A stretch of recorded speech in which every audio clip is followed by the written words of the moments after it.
Welcome to Lead, Laugh, Love. In today's episode, Kimmy and I are going to talk about expectations and the profound influence it can have not only on yourself as a leader, but on your team. Hey, Kimmy. Hey, Tim. How are you today? Good. Successful day and made it down here, which was a stretch goal for us today. Yeah, we got caught up in some chores yesterday, huh? Yeah, but we feel great about all we We accomplished. feel great. Yeah, we do. It was a busy day that got a lot of side quests added, but it felt needed to me. Anyways, I appreciate that you just put your head down and stuck with me on it. Thank you. Yeah, it wasn't my ideal Sunday, but we did do some things that needed to get done, and Yeah, I just wish it would stop snowing. I know. It's so cold. It's so cold. It's so miserable. My face hurts when we go outside and I hate it. I'm just depressed. Yeah, I did appreciate seeing the sun out a little bit. The sun was out, which was great, and like some of the snow was melting, like at Yeah, least we need some help. like on the driveway and stuff. So that was cool in the streets. But then when I woke up this morning, everything was covered again. Yeah, it just keeps sprinkling down Yeah. But we're here to lead and laugh. and love. So Let's get let's into it. let's kick this depressive talk. I have an idea Okay. for like a little warm up here. Okay. I'm Yeah. gonna I'm gonna ask you some questions. Okay. Okay. I don't have them written down. They're just gonna be off the top of my head. I'm gonna ask you. I'm gonna stick with our our title here of lead, laugh, love. I'm gonna ask you three questions pertaining to each of those. Okay. Great. Okay. All right. Very excited. Question one, lead. This is a leadership question. Leadership. Okay. If you could give a new leader one piece of advice, Mm. what would it be? I would say no one else really knows what they're doing either, so just try your best. Okay. I love it. I mean, we're all just figuring it out as we go. Hmm. We know some things, but we don't know everything. All right. Lead, laugh, laugh. What is something that you think about that makes you laugh? Usually, no offense to Stout, who's a wonderful dog, it's usually something Griffin does, which is our sillier dog. A Wheaton Terrier. Yeah, but he's just such a personality and just does like weird behaviors where I'm not sure he's real. Yeah. So I just think of Griffin. Hmm. I like that. That's a good one. And love. What is a movie you love to watch, no matter season, time of day, mood? What do you got? There's a handful in this category, but one rises to the top above all. Okay. My favorite movie is National Treasure, Oh, starring Nicolas Cage. Nick Cage. Yeah, that's my all-time comfort movie Yeah. among many, but Yeah, that's a good one. And I do know this answer already yeah, because, you set me up. well, it's for the audience Yeah. and for Nick Cage. He's got a fan. Yeah. Yeah. It's such a great story. Yeah. Oh, you're just a fan of like treasure hunt. Yes, that's what it is. I love a treasure hunt. I love an escape room. My dream is to go on Survivor. There's something about having an adventure that like awakens something inside me. Yeah, that makes sense. As you can see, I'm a very adventurous girl. Mm. Yes, so adventurous. Oh, those are fun. Okay, fun questions. Let me see if I can rattle some off here. Okay. Lead. Um, what was your favorite leadership experience outside of like a paying job? Like, captain of whatever team. Like, what was your favorite leadership experience in your whole life? Oh, boy. Oh, that's good. That's a good Yeah, we could have a whole episode just about all the different leadership non-work roles Yeah. we've had. So just give me one. So two come to mind Okay. immediately. Um, one would be corporate challenge kickball. Yep. I was there. It was rare. It's a great time. But I do think I have to give the nod to my golf outings. Yeah. Oh, love that. Yes. I would love Uh, to talk about that at some point. yeah, Yeah. Very cool. that was always fun. Yeah.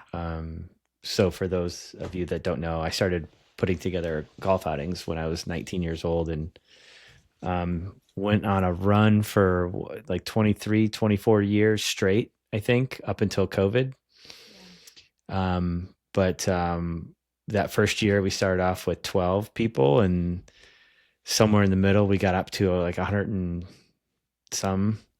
So fun. But it wasn't for anything. It was, that was always the best part is I call these golf courses to schedule the outing and they'd be like, oh, like, what's this for?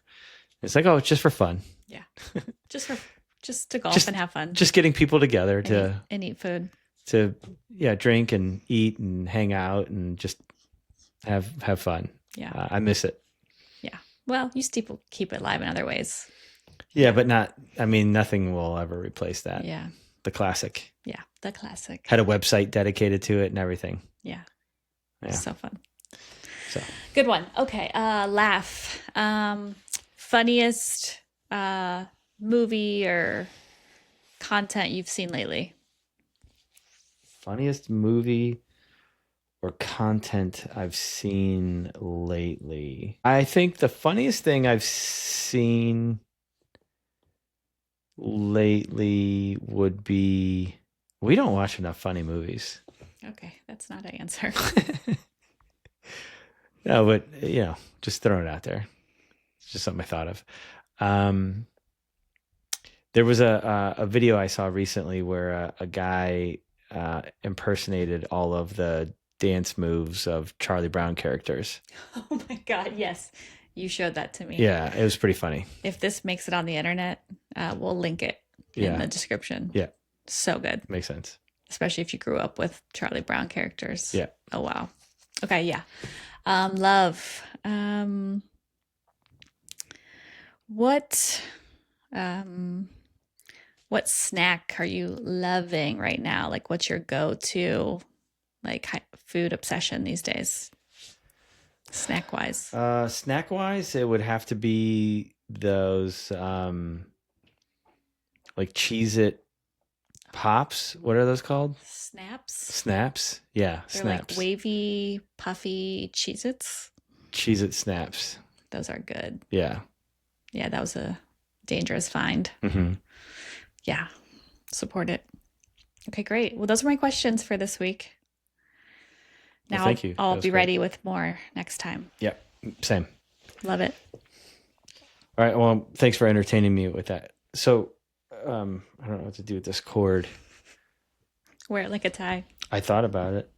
It's just part of my personality right now. Yeah. Yeah. So we wanted to talk about expectations today, and expectations is something that, as a leader, I think is really, really, really, really important. Well, just that really in life As a human. as a human, but it really comes through in the workplace. For me, I think it's a bit of a communication hack. I think if you can set proper expectations, receive proper expectations, it just makes the communication flow that much easier. You're not guessing, you're not perceiving incorrect messages, you're not going down any, judgment pitfalls or anything like that. Yeah. Yeah, I guess tell me what does it mean to you? Yeah. I love expectations. I love making sure I'm providing them to people on my teams or our family or you if we're thinking about what are we going to do tomorrow? But also like receiving expectations because I like to make sure I'm meeting them. And you can't meet them if you don't receive them generally. So yeah, it's something I think about a lot. There was, we have a teenager, as you know, and that's a difficult time to be a parent generally, even when they're like super lovely, because you're just trying to understand a lot of things. But I saw this video on Instagram. So I started following these like parenting psychologists, et cetera, to like either just feel more normal or learn something. And the whole video was talking about a successful parenting methodology is thinking about like, yes, having high expectations for your kids, but also pairing that with high support. And like that video just like helped me take a deep breath for the first time I feel like in a long time, because I often felt like, am I over parenting? Am I under parenting? You start to really question it. And then I realized that same methodology, while very helpful to think about parenting, really helped me think about how I show up as a leader Mm-hmm. and how I try to have, or I do have really high expectations for people on my teams. And I always have, which I think is probably normal for most leaders, but it's something I think about actively of like, oh, I have really high expectations for my team, but I feel like that's the right thing to do so that they can thrive and grow and develop. But I also feel like I do pair it with high support, as best as possible. I'm not perfect, but for me, it's like if I have high expectations, that should come with a high level of support. Otherwise, you're just um, maybe setting people up for potential failure or angst that they don't need to have over something or meeting expectations. So I just started thinking about that a lot more over the past, I don't know, 6 months or so, as I've been in a new role and reestablishing like a team, and how to set those expectations and how to make sure that people are meeting them. And and then I kind of added this third thought to it of like, not only do I like to set high expectations and pair that with high support, but hopefully that comes with like a high reward or positive outcomes. If you're meeting my high expectations and I'm giving you good support, then I'm also helping you grow in your career or get promoted or make more money or whatever else someone is looking to get out of their work experience. Um, so now that I've kind of put those three things together, it just helps validate for me how I show up, and also keeps me in check of like, if I'm setting really high expectations, did I also give them a high level of support? And then when they meet them, am I also making sure that there's a high level of reward waiting for them in some way, shape, or form, feedback or otherwise? So I just think about it a lot, and it's like just help validate for me how I show up for people. Yeah, that's cool. Yeah. That's a good. I know that was a long explanation, but it just feels important to me. Yeah, I think. I mean, I just think expectations are important in general. For me, it started. I remember distinctively when I started like thinking about expectations as a leader. And it was a long time ago. I was working at Highland Software, and I was managing the customer experience department. And the role that I had to play, or that my team played, was we would administer these NPS surveys, Scale of 1 to 10. scale 1 to 10, and my team was responsible for reading all of these responses that came in, and then carrying that message, to the proper department, and trying to invoke change or um, fix the experience, or repair the experience, whatever it was.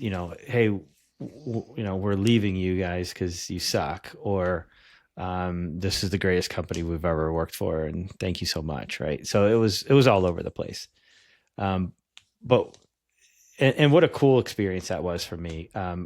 Working in tech the entire time. I had worked in QA prior to that, and I was kind of behind a wall of Right. development in QA, and then I take this job and I have all this exposure to like literally every corner of the business.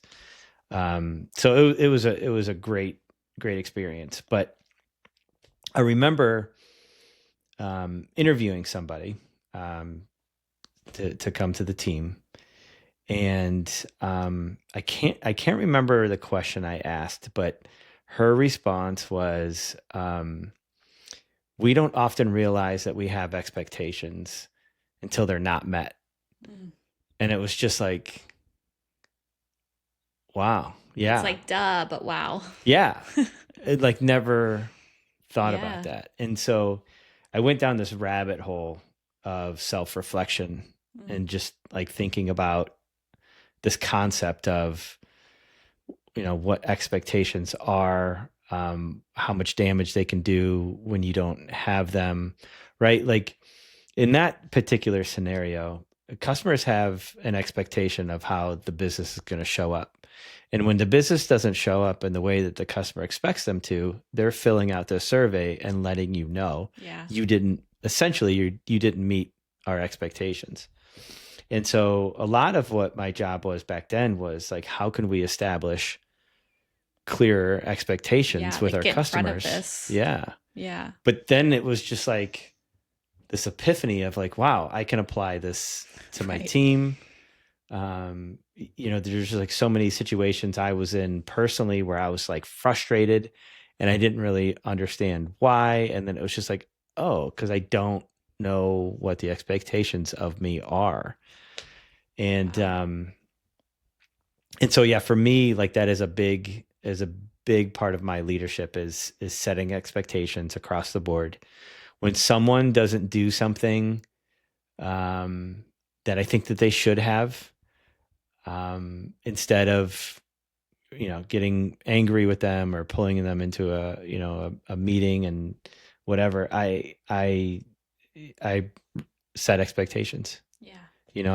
I use that opportunity as a way to sit down and say, hey, when we go through this thing, here's what the expectation is, and it's open, right? Like I don't. There are certain things, as you know, that are you have hard boundaries as far as the expectation goes, but really for me, when we set expectations, it is an opportunity. It invites a conversation. Yeah. Okay, this is my expectation of your role. What is your expectation of Yeah. your role? Yeah. I just got to go through that recently. Because my team, we reorganized kind of areas of focus amongst all the things. So we got to rewrite job descriptions. Oh, that's cool. And that's one of my, it's obviously a lot of work to figure that stuff out and make sure everyone's aligned to it. But it's really great work because I get to hear my expectations based on who you are, what you do, what your job title is, what level you are. What do you think? What did I leave off that you do already take care of Mm. that's not encapsulated here? What am I putting in here that you're like, yeah, I don't really align with that. So it's like a really nice, clean alignment that I feel lucky to be have done so early in my time with this team of like, okay, I feel good about everyone's expectations of what their role is and what my expectation is of them. So that's a really great place to start from. It's one of my favorite interview questions now. Yeah. What is your expectation of me as your manager? Yeah. Right. And it's a great opportunity to listen to what the candidate has to say. And it lets me know a couple of things. It lets me know if I'm the type of leader that they're looking for. It it lets me know where their mindset is before they even start. And it just kind of lets me know, like, if somebody has a hard time answering that question, um, then it's an indication that I don't know, maybe maybe nobody's ever asked them that question before. Yeah. Maybe they've never been able to have a say in what their expectations are, Yeah, which says a lot as well. yeah, absolutely. Yeah. I was thinking about why why don't more people set expectations? And I think sometimes setting expectations can feel awkward to people in some situations, or if they're just not in that practice. So sometimes silence is easier than speaking expectations sort of into existence. Um, and I think that's something I've gotten more and more comfortable obviously the more experience I have of just like, I'm going to save everyone a lot of stress or Yeah. worry here if I just set expectations very clearly and vocally, or, however they need to be set. Well, and I think that's one of the biggest challenges that we have in our work lives is the lack of leaders setting expectations, because it has a ripple effect. If your boss comes to you and says, "I need you to do this thing," whatever it is, and expectations aren't set, but you have to do this thing, and it's there's a deadline to it, and you have to rally, a bunch of people together to execute on this, whatever this ask is. Now you're calling meetings Mm-hmm. that don't really feel like they have a direction or organization. People are in this meeting being like, I'm not really sure what is expected of me. And it's all because the person that was asked to do the thing, wasn't given the proper expectations for how to execute. And so they're just trying to get this thing done. They know there's an expectation of getting, reaching this deadline and getting this thing done, but they're missing out on all that additional context that helps set the expectation. Yeah.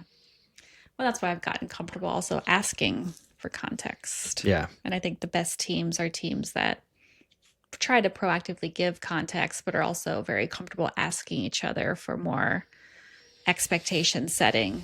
And there's no like offense taken by that. It's just like, oh, yeah, I forgot to share that, whatever, meeting notes with you, and I completely forgot you weren't there, or whatever it is.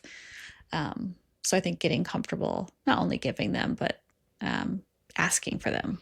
Yeah. It also involves just a lot of self-reflection to, like, you have to be intentional to set expectations with the pace of work, with the pace of life. If you're, Yeah. setting them in your personal life, if you don't stop and think, like, does this person know how to operate in this space?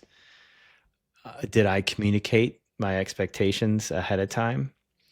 Um, you can kind of get into a trap there. So you do have to be careful. I think my personal life is a lot harder to set expectations. At work, it's easier to be intentional, in my opinion. Everybody's there to do a job, and you're executing on tasks.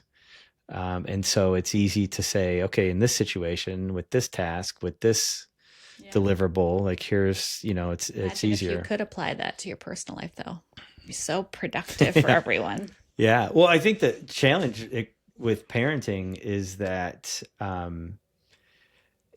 as your kids grow up, they're experiencing life in different ways, and their environment is just rapidly changing. And so, because their environment is changing, so are expectations. Yes. And as a parent, it's the way you parent today is not necessarily the way that you're going to parent tomorrow, and it just requires you to be so in tune that, like, oh, okay, this is a new stage, this is a new thing. We have to reset expectations. Yes. Because like in our case with the teenager, it's like what we asked of him 6 months ago is not Yeah. not the same. Yeah. They're gaining more independence, more skills, more Yeah. cognitive function, and Yeah. so it's like, yeah, the expectations are changing. Yeah. And like now that person like drives a vehicle with one of us in it. It's just like now I have different expectations of you Yeah. in general, not Right. just driving wise, but like I now can see that I can trust you to drive me places in my car. Therefore, I have higher expectations of you in other areas of your life as well, because you have some more maturity about you. So it's interesting. We're going down this concept of setting expectations, but I'm also hearing trust being a part of that. Yeah. Yeah. I think putting your expectations out there whether work wise or personally, is innately vulnerable.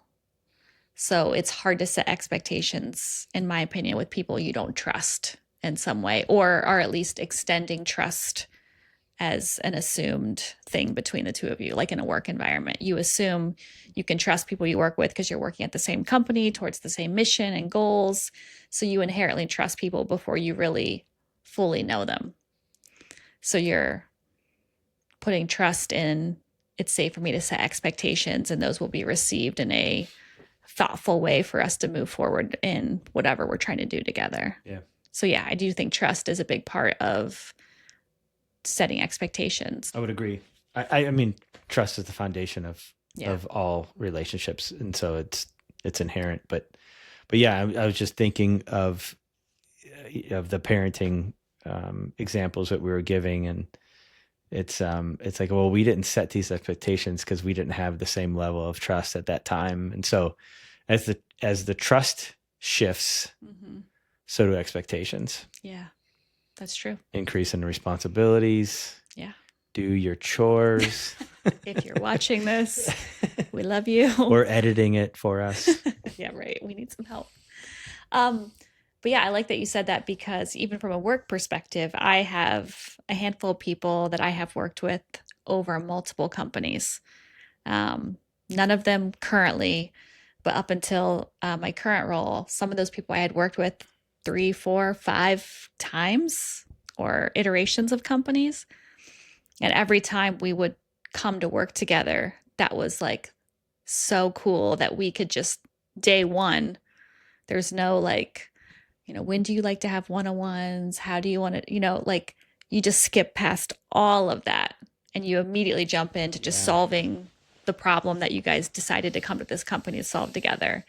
And that felt and does still feel like a very special experience I've gotten to have. And I hope I will have it at least a few more times in my career because it's such a force multiplier. And they're also amazing people that are super talented, of course. But you walk in with inherent trust. You already know how you can set and ask for expectations of each other. It's like a career hack if you can work with people over and over again. I mean, it's not a big secret, but it is awesome. Yeah. Yeah, I don't have that. Yeah. And so Well, you haven't been at as many companies as I've been at to collect your Pokemon. Yeah, I guess not. You just started collecting your Pokemon. Yeah. Yeah, that's funny. But I definitely can see how that would be nice because I mean there are situations like we are developing a relationship, certain people on the team more so than others, and if they can just, it's less communication, it's just less check boxes. It's you just kind of like we know what we're doing here. Okay, cool. Yeah. Moving along. Yeah, right. You already have so much trust, so many expectations of each other. You know what to push each other on, what not to. Yeah, I like to play this game with you where I don't share my expectations. They live in my head, and I don't communicate them, and I see if you can figure it out. It is my least favorite game. Did you just hear the last how many minutes we've been talking about how much I love expectation setting? Yeah, well, it's definitely an improvement area of mine. Yeah, I think you're up and to the right as far as your improvements on setting expectations and all of that. Or just be willing to let me say, I would love to talk about what we're going to do tomorrow. Because I want to kind of know what the plan is. And if the plan is we're doing nothing, great. Can we set that as a plan? Yeah. The thing about expectations that frustrates me the most is when I don't set them. And, sometimes you get in these high pressure, high stake moments where expectations weren't met, and it invokes an emotional response. Yeah. It's really difficult in those moments to suppress those emotions and like do a self check of like, did I even set the proper expectations before I blow up at this person? Yeah. and then it's like, no, I didn't. But then now you're battling with the disappointment you have in yourself, Yeah. which is like another wave of emotions that you have to deal with. Yeah. So that is definitely a struggle. But I think it's important though to to at least be able to reflect and say like, yeah, I could have done a better job, and at least go back to the Yeah. person and own it, Yeah. depending on how you responded to Yeah. a certain situation. Well, and I think some of the favorite leaders I've had and have and people I've worked with are people who are like, hey, dang, I didn't set very good expectations on this with you or with your team. So, all good. I'll do a better job next time. Or how can I better communicate the expectations I do have? Like, we're all human. We all do it. We're all moving very quickly. We're, context switching all day. So, it's not entirely surprising that with all that switching, we're forgetting to provide context. Right. Like some days, today I just had a very meeting heavy back to back day. And I know I'm going to walk into my office tomorrow morning and be like, oh, hopefully I remember the three things that I know I forgot from today. They're floating around in there, but I was just so much context switching. But I might forget one of them and I'm going to have to, circle back on that. Ugh, circle back, sorry. And then make sure I do provide it when I do think of it. Is that like a cringe? Yeah, I just think circle back, like it's something I do say, but it's so corporate cringe that I hope I just didn't trigger anyone. Really? Okay. I didn't know that was a thing. Well, Mr. Corporate, Well, Mrs. Startup. yeah. All right. Sure, sure. So what else would you what else do you say instead of circling back? There is nothing. Revisit. Revisit. Yeah. Circling back. Yeah. I worked for a company. All the meeting rooms were named after corporate jargon. Oh, that's fun. I think there is a meeting room called Circle Back or something like that. That's pretty funny. Tiger Team was my favorite one to book. I like that. Yeah. Circle Back. What were you talking about? Sorry. Before I cringed us. Expectations. Yeah. What are your expectations of the rest of this conversation? Yeah. Yeah. No, I just think it's, I don't know that there's much more to say. I just think it's a very valuable tool as a leader, as a human being. And I think all people crave expectations or in some way, shape, or form do. yeah, establishing Yeah. a set of expectations. Because it is a two-way street, right? Like, like I said, there are some boundaries that can't really be bent or broken, that are hard expectations, and but as far as relationships go, if you want them to be successful, Yeah. then there has to be an opportunity for other people to share what their expectations are. That's right. And that's always one of my starting questions whenever I meet somebody new to the team. I just mentioned I do it in interviews, because I want to get on the same page with this person immediately. And I want to know what areas I might need to pay closer attention to from the skill set that I bring. Yeah. If somebody has an expectation of me that is an area of weakness, then that's like, okay. Yeah. And I'm open about it. Yeah. Hey, I'm not great at that, but Yeah. I'm going to work on it. Yeah. And I invite feedback to just kind of let me know how I'm doing. But I'm pretty transparent when it comes to that stuff. Because, again, if you're not open about being able to meet the expectations that somebody is setting, Yeah. then you're leaving that person pretty frustrated, because it's like, hey, I set these expectations and you're not meeting them. Why? And so I do think it is important to provide that context of, I hear the expectation, but it's not my strength. It's not my strength. I'll do my best, but I could. And if I'm hearing that from one of my employees, and that is that's where I need to support them. Yeah. Right? What tools can I provide for you? Who can I partner you with so that you can, strengthen that area? And I hope that any leaders I'm reporting to are doing that on my behalf as well. Yeah. I also tell, if I'm in that situation, I also say, and I ask people, and please hold me accountable if I am falling short on meeting that area of your expectations. That's tough though, It is tough, but I at because least you're try a to put, leader. yeah, but I try to make it at least safe to be like, I recognize this isn't my strength. So I am concerned I will miss the expectation. Here's how I'm going to try to meet it.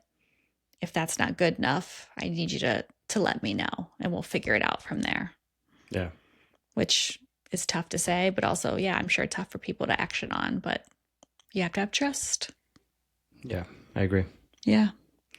I would like to wrap this up by setting an expectation, but anything else you wanted to say before I propose that? I have nothing. Okay. I would like to set expectation for what's going to be on our charcuterie board that we're going to eat after this. I think this is one of those ones where we've worked together so long that I don't need to tell you what needs to go on that board Okay. for you to execute. I was expecting But don't mess it up. I was expecting you to build the charcuterie board tonight. Yeah. So we are misaligned on expectations. Yeah. But maybe we could reset them. No, I'm not misaligned. I'm pushing back. Okay. Well, on that note, let's go execute on our aligned plan. Sounds good. All right. See you later, Tim. All right. Bye, Kimmy. See ya, audience.